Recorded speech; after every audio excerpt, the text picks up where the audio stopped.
Welcome back to Chess Club. I'm glad the algorithms think that you're smart enough to handle this show. I'm glad that you reached out and actually started listening to this. So, welcome back to anybody that is watching this from high school.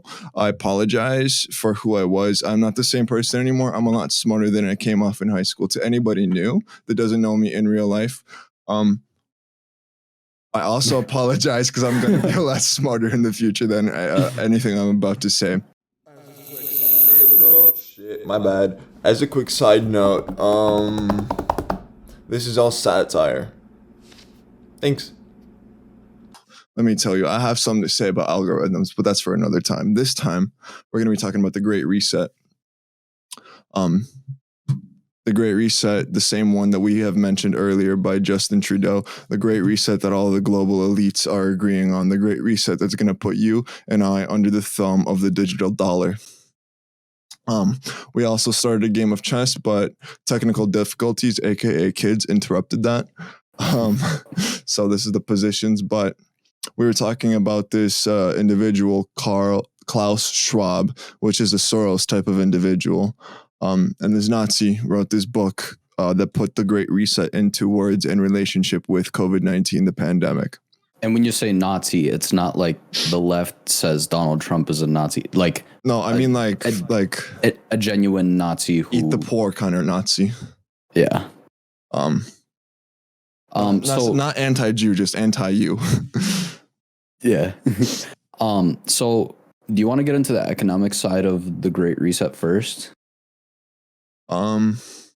Well, okay, so it's kind of like a couple dominoes that have to fall for economics to take into this, but the way it is set up is what is the Great Reset? Let's answer that question first, and then we can touch about its economic impact. Basically, the Great Reset would be taking advantage of a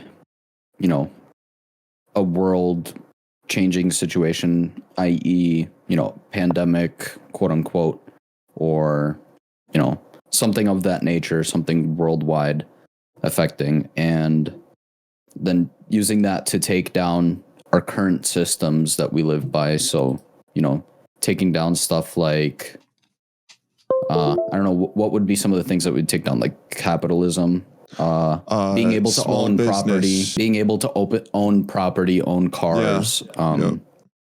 The whole point of the Great Reset is for everyone to be renting everything and be happy with it. 100% digital currency.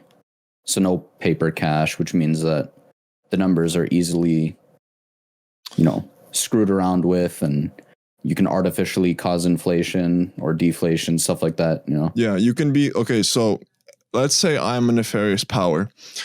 I would indefinitely, I would 100% want to give you a job. The catch is I would want to give you a job where I have the liberty to control your wage at any point in time. And the best way to do that is to get you to agree to use my currency, because I can manipulate my currency, but I can't manipulate a currency that's decentralized. Like, I don't know, Bitcoin, but I didn't say anything. Damn, you're really rocking with the Knights. Yeah, a little bit. I've been watching chess videos all morning, so.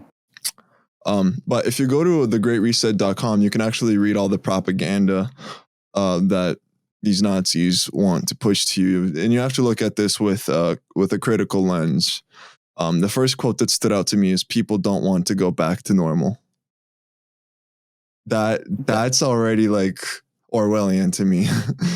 Although it's not even true, because everybody that I know, and obviously this is anecdotal, but it's God, I can't wait for this to be over so we can go back to work and start doing stuff again, hanging out with people, going out to restaurants.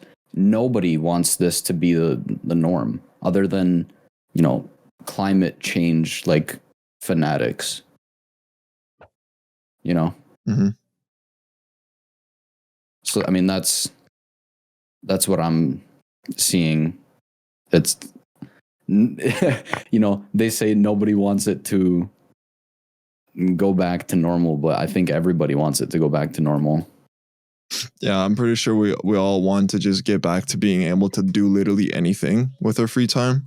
But they want you to be at your job 24 hours, 7 days a week, Exactly. 364 days a week, a year, Yeah. with the exception of Christmas. Because when else are you supposed to buy stuff? But it's the future they want, but they're gonna make it sound like it's the future you want by using really like vague and convoluted ways of describing a future that they've designed for you, and they're gonna sell it. I'm gonna tell you right now, they're gonna sell it by uh, calling it green. The historically, through any sort of supernatural literature, including biblical, but not exclusive to the Bible, there's six horsemen in the apocalypse, but the first four are defined like really consistently. And the fourth horseman of the apocalypse rides on a pale horse, but pale in Greek means green in English. So he rides on a green horse. So take that for what you will, but a lot of the Green New Deals that you're going to be hearing about are not, to be Well, they're to be taken with a grain of salt, because I'm for environment and I'm for like I love the planet and I love animals. Like I don't want either of them to go away. But here's the thing about the Green New Deal. Not that one specifically. This is tinfoil vibes for a second, kind of a tangent. Not the Green New Deal, the specific, but like all the green deals in general, where you're talking about all the planet stuff, environmental stuff. Yep. So, almost every single environmental proposal is always a carbon tax.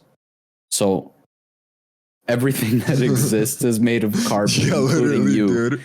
So, it's maybe I'm just being a tinfoil hat person, but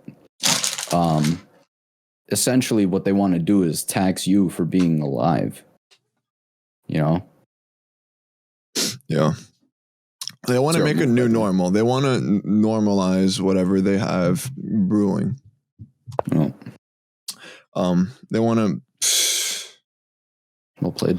What's my next piece? Oh, there. Here's where the economics of this ties in. So let's recap, because I know your attention span is probably very strained by now. Yeah. I'll help you later. Okay? So right now, Justin Trudeau, the CEO of Canada, like publicly on public TV, talks about a great reset, followed by some Nazis agreeing with him, Bill Gates type people, all for the Great Reset, and they're going to use logic to justify it.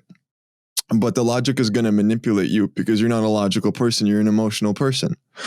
So they're going to trick you into going like, oh yeah, dude, humans do suck, man.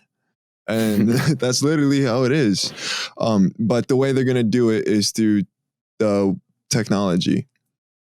96, this is a Forbes study. 96% of executives have shifted their cybersecurity strategy due to COVID-19. Like, meaning people are people are moving their businesses online because of this great reset. This is already happening. It's like too late to like warn people about it happening. It's already happening. Businesses are moving their business online because no in-person shopping anymore. Because of that, cybersecurity is more of a focal point. So if you have a background in software engineering, you're sitting on a golden throne right now. But because they're forced to work remotely, they have to build this digital storefront, and a digital storefront is open to digital attack, and digital attack is much more probable just given the nature of the internet and how the whole world can access your website. So a digital attack is much more probable than like someone nuking, like someone bombing your like in-person storefront. Mm-hmm. So because we are focusing on digital, there's also more of a risk of digital attack. Let me just actually prove a point real quick. I'm just gonna Google cyber attack. I want you to see how many results are frequent. Intel, like the company, vice chair says government agencies attack may have agency attack may have started earlier. Like we just recently, you know, that attack that happened in the US just because the entire like government was working with like one company or some bullshit. Yep. That's 20 hours ago. Germany, colossal cyber attack knocks out Funk News Group. Microsoft hacked in Russia-linked SolarWinds cyber attack. That's the America one. Yep. Pharmacy ransomware attack. There's one in Finland, Russia, Israel. Yeah, Finland. There's that one. Kawasaki, the manufacturer. So, point being, cyber attacks are on the rise because cyber is on the rise. Cue Cyberpunk 2077 podcast episode. Like, bro, all of this ties together. These aren't random episodes. I think this through before I post. Just listen harder. So this leads me to the economics. First of all, digital go up. But remember 9/11? Yeah. I don't. I was 0. No, I was Well, 1 years old at the time, but I don't remember it. But we all know about 9/11. It was a big deal. I have this Wired article. I'll edit it in on screen, and every episode from now on, every time I reference an article, you will be able to find that source through the link tree in the description. But here's a Wired article. The title is How the U.S. Can Prevent the Next Cyber 9/11. See, whatever they do to prevent it, it's going to happen because there's just, the nature of hacking. David, could you explain this one a little bit? What in particular? How just because the government is trying to prevent a cyber 9/11, that's still not going to do anything to prevent a cyber 9/11 just because it's cyber. Okay, so you understand what I'm trying to... Yeah. So when the original 9/11 happened, in 2001, 3 months after I was born, there came out tons of documents saying that a lot of different intelligence communities knew about some kind of impending attack happening around that time. There was a lot of investigations going on because, the intelligence agencies do stuff like that for, 24/7, 365. And they didn't share any info with, through other intelligence communities. Basically, FBI, CIA, NSA, they weren't working together. And so they were useless because, they weren't working together. Nobody has the full picture. Nobody has the knowledge of everything that's going on because it's all fractionalized between a bunch of intelligence agencies. Plus, real quick, if you really want to put on the tinfoil hat, 9/11 wasn't prevented because 9/11 was did by the government. So if there's a digital 9/11, either A, you can't stop what you don't know. You don't know what you don't know, so you can't stop an attack that you don't know even exists. Let's say let's take the digital aspect away from this because I know a lot of you are too dumb to understand like programming. But let's say this is TSA. TSA only knows how to stop attacks that have already happened. They don't know how to stop attacks that haven't happened before. You know what I mean? Yep. So this digital 9/11 is just the way I'm going to describe this digital event, this digital catastrophe. All our money, like not all our money, but our PayPals will be frozen. Our freaking we won't be able to watch YouTube. We won't even be able to contact loved ones because that's dependent on the internet. After that happens, this is where it gets spooky. Do you know how terrible the Patriot Act was? Oh, yeah. That's why they had to name it the Patriot Act. Yeah, Act. So that event, the digital event will happen and we will get the digital Patriot Act. For example, right now, 230 is up for... Section 230. Yep. Yeah. It's part of the stimulus bill. It's part of the stimulus. Not for long. For $1,400. And who is pushing for it is Republicans. Could you explain what 230 is? So 230 basically gives you the right or like the open doorway to basically sue social media companies for either. So you can break down a social media, like a platform. I use platform in quotation marks because you can either. Section 230 provides immunity from civil liabilities. Yeah. So you either label it as a platform or a publisher. And a publisher is allowed to curate content, whereas a platform is not allowed to curate content. Very important, Bill. What's happening right now is YouTube, for example, and this is spread across all platforms right now, other Especially than Snapchat. Other than Snapchat, key point. Yet. they take the benefits of being a platform while curating content like a publisher, with their own political ideologies, agendas, whatever.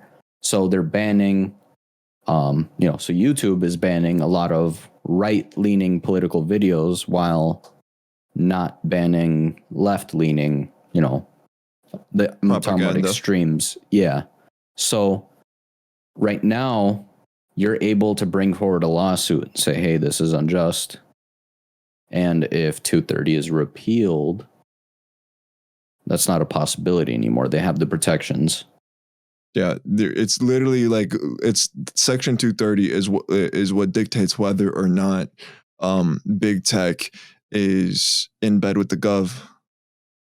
They're already in bed with the gov. It's a fact of being able to have protections as whether or not the government's going to stick up for you or stick up for them. Hold up. So, for example, Twitter has become the public forum. It's become the place. If you're banned from Twitter and you're not if you're IP banned from Twitter and you can't log on to Twitter and see what the president is saying, you're at a disadvantage, because you have no idea what's going on. Literally, Twitter is where things happen.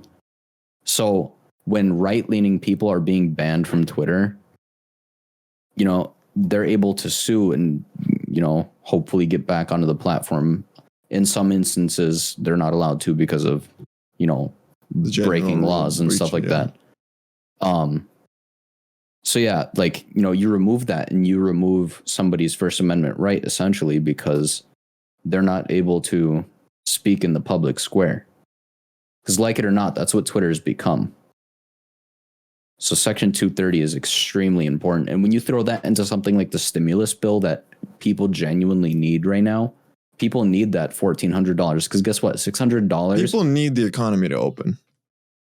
Yeah, but they're not willing to do that. So it's one or the other, Well, we're not getting the other, so it's just one option. Yeah. It's better. But it also nothing. comes with so much baggage. $600, but $600 per American. Let's say half of Americans, let's say 30% of Americans don't qualify. Let's say 10% of Americans don't qualify. 600 for 280 million people. And it's still less than 20% of the stimulus proposal bill. Yep. It's garbage, it's your move, bro. By the way. Oh, yeah. Eat Congress. Yeah. Do you want to talk about that Walmart thing really quick? Do you want to talk about what? The Walmart thing really quick, and how both the left and right are boycotting Walmart. Dude, you got me in a corner, bro. I'm gonna focus on the podcast real quick because if I think my way out of this, I'm gonna go dead for 2 minutes. Yeah, I heard about that Walmart boycott. I'm there for it. I don't give a shit about Walmart. So a politician, Republican politician, said, "Hey, I'm gonna go basically protest about the electoral votes and, basically put up a debate." And then Walmart's official verified account tweets, "Have fun with your 2-hour debate, #sore-loser." And so right-leaning people are boycotting Walmart because that's ridiculous. Right-leaning people have money, so we weren't going to Walmart in the first place. Right-leaning people having money is a stereotype, and that's definitely not true. Well, A lot of the very poor people who actually want to work their way out of jobs. There's fanboys for Trump. There's bootleggers for corporations that end up being right wing because those laws help corporations and they believe that corporations will trickle down the profits. But there's also people that understand how money works, and I feel like at least 40% of Republicans are Republicans because they just understand how money works. I would say Like probably. I prefer higher taxes because I don't earn a lot. But I also know that What did you just say? I don't earn a lot. So if higher tax, not higher taxes, period, like higher taxes for higher incomes. Like I'm for that because I don't earn a lot. But I also know that if you tax the higher incomes, it's going to end up fucking me anyways. So that's why I'm Republican. Yeah, so I think there's a huge distinction between Republican and right, because the Republican Party is what is screwed up, and that's where there's the bootlickers for corporations and stuff like that. The right, in my opinion, is the standard American Joe Schmo. Hold on, I'd like to withdraw that. I'm not Republican. Far from. It's just like Trump is Republican. I knew what you meant. Yeah. I vote on laws, not colors. The right-leaning ideology, those conservative values, so like the nuclear family, being smart with money, stuff like that. And there's a distinction. What is the word I'm looking for? Distinct. Yeah, there's a difference between the right and Republican Party. And where was I going with that before? I don't. Because we got so off topic defining. Dude, water is wet. Yeah. Breaking news. I'm just saying Republicans and Democrats have differences. No, Republican and right. That's right. I don't know. I misheard you. Or maybe I misspoke. I don't remember. All right, real quick. I just want to recap because that's basically all I've wanted. Like I said, this is all satire. Buying the fact that nefarious powers want a great reset and it's already happening, and businesses are being forced online, which obviously they are. And we keep getting exposed to cyber attacks because we are going more online.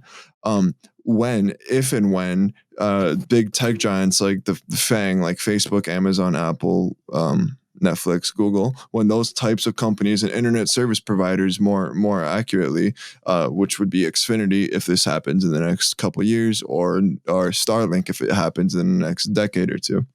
Because I don't know the timeline on this, but when those are crippled by a global cyber attack like that, because let's be honest, if I was a power that be, I could definitely cripple the global internet, because let's be honest, who doesn't know what Google is in any country? Mm-hmm. So when that happens and the Digital Patriot Act is passed, I feel like that is what's going to include the digital dollar, which will be optional at the time. That's my entire point. Will this be how the digital dollar is mandated, most likely through blockchain or ledger technology? I don't know. Is this the catalyst that permits powers to establish the one world government that will join the federal government of the galactic federal government once aliens start to abduct it? I don't know, bro. I don't know. I'm just throwing darts at a dartboard. But I'm just saying, if there's ever an alien invasion and half of us are gone, Chess Club predicted it. Yeah. So basically, if you found any of what I said factually incorrect, my Snapchat is on the screen right now. Scan that shit or add project PROJECTLEVIATHN. Send me whatever you have beef with, and I'll address it in the next episode.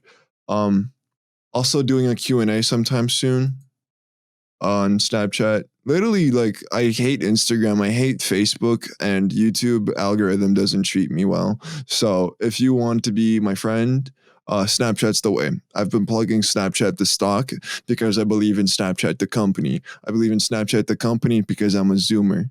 If you're a Zoomer, you already have Snapchat, so you might as well just get on it. Yep. Anyways, thank you for listening. I appreciate you giving me your time. If you made it all the way to the end, big pog champs. Poggers. Anyways, thank you for watching to Chess Club, and I hope you learned something new. If you didn't, get smarter. And as always, listen harder. Yes, sir.